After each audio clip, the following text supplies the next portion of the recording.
There was a time in the United States, not that long ago, when local newspapers played an undisputed positive role in holding people in authority to account. Today's guest is a journalist practicing his craft in that great tradition. He's Daniel Golden this week on Story in the Public Square.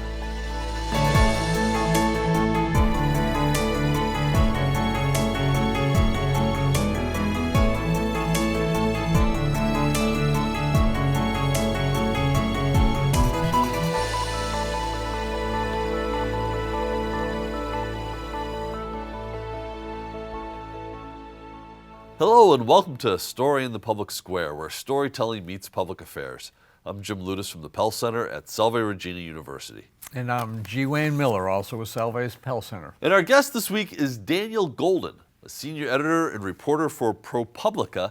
His most recent book, The Ransomware Hunting Team, is out now. Dan, thanks so much for being with us today. My pleasure. Thanks for having me.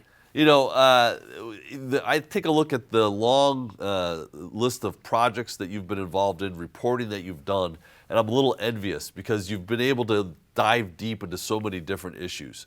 Can you tell us what drew you to journalism in the first place? Well, that's certainly what's been part of the fun of my career, is dealing with all these different topics. And I got into it because I was intellectually curious and wanted to write, and I've been able to do that. I once calculated I've published something like 2 or 3 million words on all manner of subjects. I'm probably best known for my investigations of college admissions and preferences for the rich, but I've written about politics, I've written about sports, I've written about finance and criminal justice. And at one point at ProPublica, they asked me to be the tech editor because the other editors knew even less about tech than I did, and that's where the ransomware book came from. So Dan, bring us up to date, or give us your background, how you get into journalism, where you started, the places you've worked, and bring us up to ProPublica. You've had a very distinguished career. You've won a Pulitzer Prize. You've been a part of 2 other Pulitzer Prizes. Let's hear that background, the road you've traveled to ProPublica. Sure. Well, I grew up in Amherst, Massachusetts. So my parents were both professors at UMass. I then, in the summers there, I worked on the Amherst paper, The Record, during college. After college, I worked at the Springfield Daily News, a long-defunct afternoon paper, for a few years. Then I worked at the Boston Globe, then the Wall Street Journal, then a place called Conde Nast Portfolio, a business magazine that folded, and then Bloomberg, and now ProPublica. So I've been at a lot of places, but I've always really done the same kind of thing, which is investigative, in-depth enterprise journalism. I never liked kind of being with the crowd and writing about whatever everybody else was writing about. I always tried to find my own topic, my own angle, and by and large, I've been able to do that. You know, so you legitimately cut your teeth in local journalism. I wonder if you have thoughts about the current state of local journalism in the United States today. Well, that's absolutely right. And I just wrote this piece for ProPublica, which was a kind of reminiscence of my years from 1978 to 81 at the Springfield Daily News, which, as I say, was a long gone afternoon paper. And it was the heyday of local journalism. It was the Daily News and the morning paper, the Union, together had a circulation of something like 150,000. Today, they've long since merged into one paper that has about 14,000 readers. But back then, we covered all the towns of Western Massachusetts and Northern Connecticut as if we were the London media covering, a king's coronation. It was so thorough. Every meeting, the Cemetery Commission, Parks and Rec, the selectmen, the assessors, and it got. If anything, we overcovered local angles.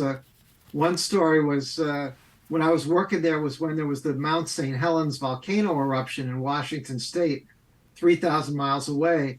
And the editor called me in and said, could this happen here? We want to find a local angle. And I called around. I found a geologist who said, of course, this couldn't happen in Massachusetts. We don't have any volcanoes. And I told the editor, and I expected that would get me out of the assignment, but he said, Oh no, that's fine. Write that up. And I end up having to write 1,500 words about how the Mount St. Helens eruption couldn't happen in Springfield. It ran under this headline, "It can't happen here," with a huge photo of the Mount St. Helens eruption. And, that was typical of the time. Everything had to have a local angle. Everything had to be local. And now, those local papers, many of them have closed. Others are a shell of themselves. The Springfield paper doesn't cover a lot of those towns anymore. Part of the building I used to work in is now a marijuana dispensary.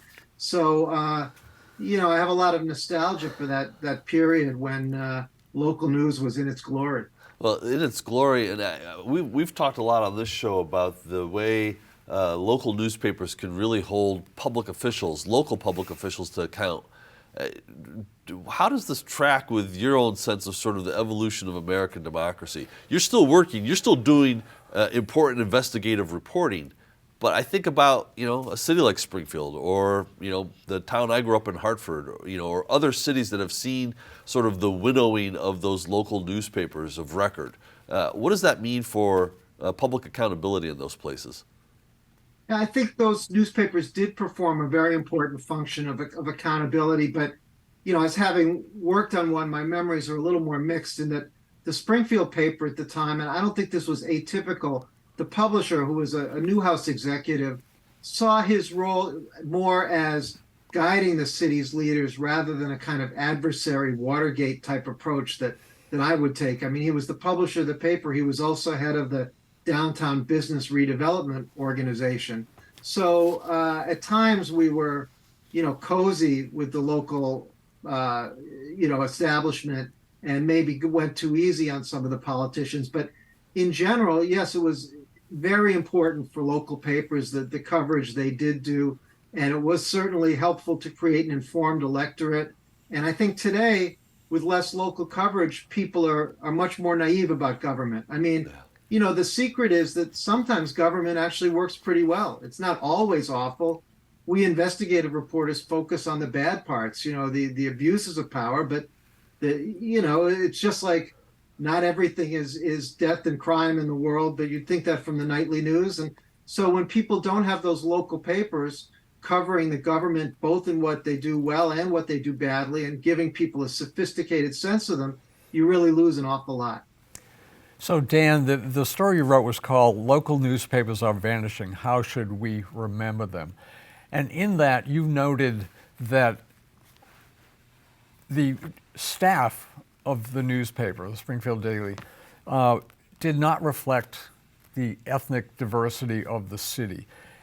Talk about that. I mean, the city was about a quarter Black and Hispanic, but staff members did not reflect that. Is that correct? That's absolutely right. And, I didn't think maybe that much about it at the time, but looking back, it stands out because we did have a good bit of gender diversity. There were quite a few female reporters, although very few female editors. But in my time at the Daily News, there was only one Black reporter on the staff who I reconnected with for the story. And I think that, at the time it was diversity was not the kind of, foremost consideration in hiring that it is today. And that's a pity. And as I mentioned, the paper was somewhat cozy with the power brokers of Springfield, who were generally, though not always, white. And I think that perhaps the lack of diversity in the staff may have, contributed to this kind of focus on the politicians at the expense of maybe the community and the neighborhoods. You also write that there was friction between, the young new reporters such as yourself and people who had been there a much longer time. And I think that, again, is a story of many newspapers of the era. Just talk a little bit about that. Yeah, I think that's definitely true. I mean, I was a child of Watergate. When I was a teenager was when the Watergate scandal happened, and it spurred an awful lot of people like me to want to be investigative reporters like Woodward and Bernstein. We all saw the movie All the President's Men, and walked into this newsroom where, as I say, it was not really a adversarial approach that the paper took toward the power structure. And there were, old timers there who had kind of learned newspapers in a different era and had a different approach to them. And so, there's a bit of a generational clash. you see the same. I mean, there's kind of a generational clash today too between younger reporters and newspaper management, sometimes over issues of diversity or over issues of coverage, and it feels a little bit like history repeating itself. I mean, newsrooms are very susceptible to generational divides. You know, Dan, when we've mentioned you're now at ProPublica, which is a remarkable news source. For folks who might not know what it is, though, do you want to tell us a little bit about it? Sure. ProPublica is maybe a dozen years old, 15 years old, and it's a investigative media outlet, a website that's a nonprofit. It's funded by donations and grants from foundations and things like that. It's grown like crazy. So we have more than 100 journalists, considerably more. We're U.S. focused, and we have reporters all over the country. The headquarters is in New York, and the mission is to investigate wrongdoing, abuse of public trust, and we do a terrific job. I think this year ProPublica has gotten a lot of attention for leading the way on the coverage of Justice Thomas and the vacations and benefits that he accepted from billionaires and Republican donors and so on. But we lead the way on a whole lot of issues. We've had great coverage of health insurers and how they don't pay for sometimes life or death procedures. Coverage of ransomware, as I mentioned, and tech issues. We've had coverage of problems with railroads and train accidents. I mean, it really runs the gamut: immigration, criminal justice, health, education. And we also have done our bit to help local news in that we partner through something called the Local Reporting Network with local outlets around the country that don't have the resources to do investigative reporting. And what we do is essentially they send us a project idea, and if we like it, we fund the reporter for a year to do the project. We co-edit it, and then we co-publish with with that local paper. We do a lot of co-publishing with local papers and also with very eminent, prestigious national outlets like the New York Times, the New Yorker, the Washington Post, and so on. And that's a big part of our mission too, and that helps spread the brand. Yeah, I'm curious. Why does this model work for something like ProPublica? Why can a place like ProPublica continue to do the kind of long-form, deep investigative reporting that has for so long been the hallmark of great American journalism, when local papers are losing the resources? Well, what's different about ProPublica? Well, of course, it's a different business model. So the local papers were dependent on advertising that has dried up as readers have migrated to the web. And I'm not an expert on web financing, but I guess you can't raise the kind of money from ads there that you could in print media. And in our case, I said, we're dependent on the generosity of donors and foundations, and the quality of our work in turn attracts more and more donations, so that we've been able to grow and flourish. And it's not just ProPublica is not the only example of this. I mean, nonprofits have sprung up around the country to do journalism. I work with a couple of them, or I have. There's one in New Bedford, Massachusetts. There's various investigative centers around the country. It's probably been the nonprofit model has probably been the most successful of the various kinds of attempts to replace what the local newspaper used to do, and in some cases still does. And of course, at the Pell Center, we have Ocean State Stories, which is a website, nonprofit news outlet, such as what you're describing. Do you see that model? And again, we're looking at the local level, not the national level like ProPublica. Do you see that model as the future, or a big piece of the future, as newspapers continue to go away or become ghost papers? I mean, it does certainly seem to be a big piece of the future, and as far as I can tell at ProPublica and the other places that I've worked with for partnerships, it does seem to be working very effectively. I mean, I think there's always questions about, are there enough donors to go around? Are there enough grants to go around? And what are the potential conflicts of interest? I mean, just like in newspapers, at a local paper, you always had to be worried about, well, if this guy pays a lot of money for ads, maybe, and I have this story that makes them look bad. Are we going to publish it? Theoretically, at a nonprofit, you could face some of those issues when you come across something that reflects badly on a big donor. So, that issue is kind of endemic to any kind of journalism. But I do think that so far it's been very successful. The quality of the journalism at ProPublica and some of these other outlets is extremely high. And I think one of the benefits is the fact that we have an investigative focus, so that, and many of the others do. They'd rather do in-depth stories, whereas, like I say, the local papers covered meeting after meeting after meeting after meeting, but maybe they didn't have as much time to really dig into something. And the new nonprofits seem to prioritize that kind of digging under the surface to find out what's really going on.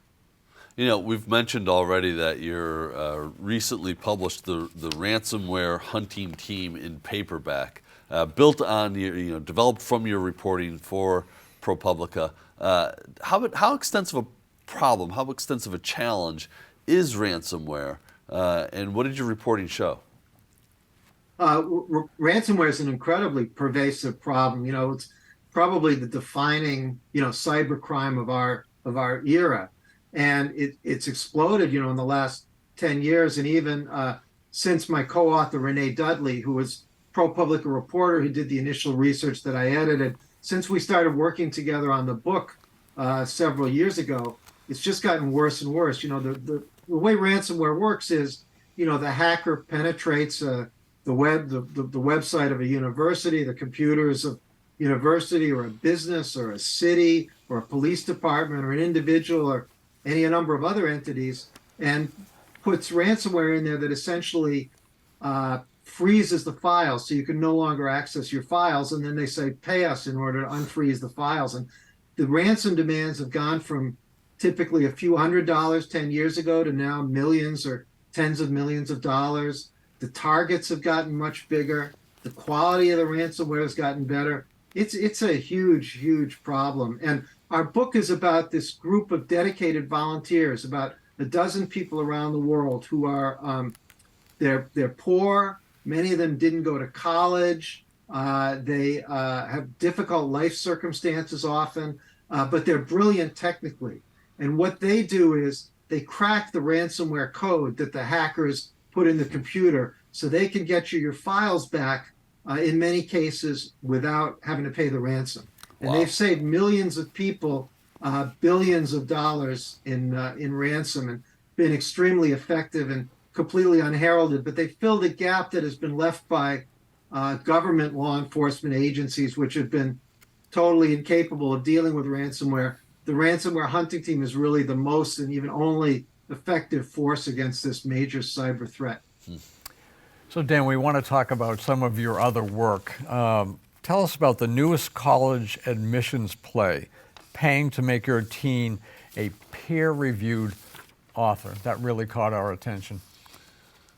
Well, that's, I've, as I say, I've written a lot about college admissions and how it favors the rich, and it's sort of the gift that keeps on giving. And this was one of these latest twists. I mean, in college admissions now, some of the traditional criteria are kind of falling by the wayside, right? And that, many colleges no longer require the SAT or the ACT. Affirmative action has been banned by the court. So what are they going to look at? And, rich kids go to college counselors. They hire their own, who will say to them, for an extra few $1,000, I can make sure that you're, if you do a research paper, I can get it published in a peer-reviewed journal. And it looks like, and then they tell the school, I'm a published researcher in a peer-reviewed journal. It looks very good. Actually, as I kind of detailed, some of these journals, peer-reviewed has kind of a ambiguous meaning. Sometimes the whole journal may be peer-reviewed, but they have a place where you could just post anything you wrote, whether it's good or not. And then you say, I'm in a peer-reviewed journal, but your article was not peer-reviewed, and various kinds of little trickery and stratagems like that. But it's yet another way that kids with families with resources can get an edge in the admissions process. So one of the things that strikes me, Dan, is that a lot of your reporting, there are some through lines, right? So you've written previously an acclaimed bestseller about admissions to colleges. You've also written about sort of the interest of the intelligence community, the U.S. intelligence community in colleges and universities. You've got another recent piece about why Russian spies really like American universities. What did you learn? Well, you're right. There is a through line, and my writing about education has sort of all focused on the idea that universities are too concerned with making money and not enough concerned with the quality of education. So that was the point of my admissions work, and has been how the admissions process, which should be based on merit, is tainted by money. And then I looked at spying on college campuses, and what I portrayed was that it's a two-way street, that essentially with all the foreign students and professors that we have, yes, some of them are spying on our colleges and universities and trying to recruit people for their side, but the FBI and the CIA and our intelligence agencies are also trying to recruit these foreign professors and students and then send them overseas to get information for us. So there's sort of a quiet spy war going on there. And the money angle was that I argued, at least in my book, that this isn't really appropriate for universities to be doing this, that they know they're being exploited. They know there are spies on campus of both sides, but they look the other way because today they get huge amounts of funding from the U.S. intelligence community, and they also want to get those foreign students and open foreign campuses and things like that. So they have financial reasons for looking the other way, as there's this kind of spy war on college campuses. And the Russia piece was a commentary on that. It was about how, Russian spies, just like spies from other countries, sort of take advantage of universities because they're relatively open spaces where you can get near to somebody, like a professor who may be doing important research. And, that professor may end up being, Secretary of State or Secretary of Defense, in which case it's hard to get access to them. It's a lot easier to cultivate them when they're just teaching on campus. And obviously the spies would use a cover, and they might hire the professor or a student to write something and then pay them. And then in spying, once somebody has taken money from a spy agency, they're kind of compromised. And so that's kind of the tactics that are often used, and that's what I was writing about. So Dan, this was the subject of one of your books published a few years ago. Does this continue to today? I mean, what you wrote in your book and what you've written on ProPublica were exposés, and you would think that there would be some change, and has there been? One of the things I found over my career is no matter how persuasive the evidence you bring forward to document a problem, if it's in everybody's interest to continue, they don't see it as a problem, and it's in their financial interest to keep going, then it's hard to accomplish a lot of meaningful change. I mean, I documented conclusively in my admissions book 20 years ago that, there was a huge advantage for rich kids in college admissions, but very little, has been done about it. And in the spy thing, yes, that also goes on because, it's kind of a convenience for all concerned. I mean, the foreign countries want to know what's going on in the U.S. and our secrets. We want to know their secrets. And a lot of times, we can't send a spy into a country without them, having difficulty or possibly being unmasked.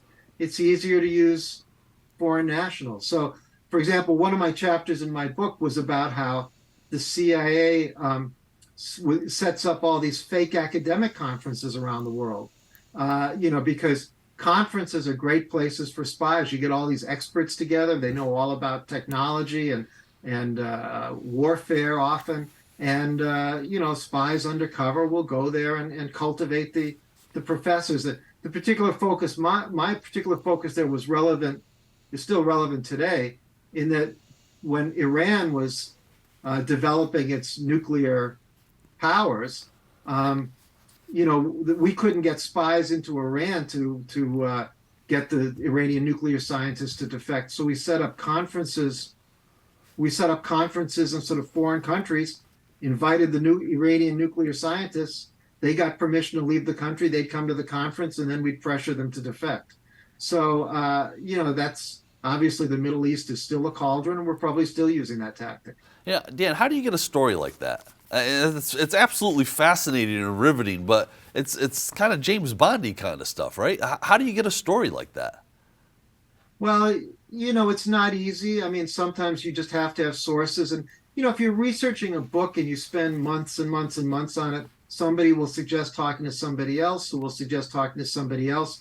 Sometimes you'll get documents. One example, one of the chapters in the book was about how this Chinese graduate student had stolen invisibility research at Duke University. There was quite important research on how to shield a building, that how to make or potentially a weapon, a tank or something, by diverting waves. How do you make it invisible? And this Chinese grad student had stolen it, taken it back to China, and was building a business with it, making a lot of money. And there I got it through a public records request to a group called NSHIB, which was a government group of college presidents and intelligence personnel, where they would meet and talk over things together. And I got the agendas for those meetings. And in one of them, it said that a Duke professor would speak about how a Chinese graduate student had stolen his invisibility research. So armed with that, I began to do my research. I looked at who the different graduate students were. I identified who the likely person was. I began talking to former people in the lab. Eventually, I chatted with the professor himself. I went down to Duke, and I nailed every aspect of that particular scheme. And so it just takes a lot of work and digging. Dan, it's hugely important work. Thank you for sharing it with us. He's Daniel Golden with ProPublica. That is all the time we have this week, but if you want to know more about Story in the Public Square, you can find us on social media or visit pellcenter.org, where you can always catch up on previous episodes. For G. Wayne Miller, I'm Jim Ludis, asking you to join us again next time for more Story in the Public Square.